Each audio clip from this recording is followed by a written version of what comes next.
Okay, today I wanted to talk to you about this DICOR Products RV roof sealant. This is what you need if you're putting any kind of holes on your RV roof or repairing anything that is leaking or whatnot. This is white color. I've got two different parts here.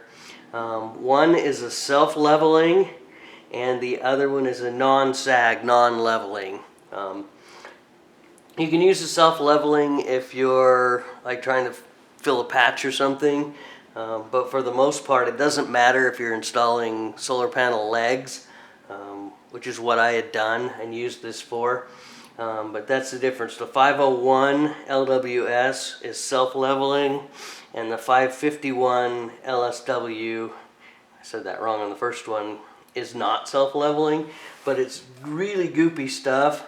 And it's really sticky stuff, and as you can see, it almost doesn't dry. It kind of goes into like a constant gooey, rubbery kind of state. And it's just super easy to use. You just cut it in and put it in a caulking gun like that. But this is the product you need if you're putting any holes in the roof of your RV.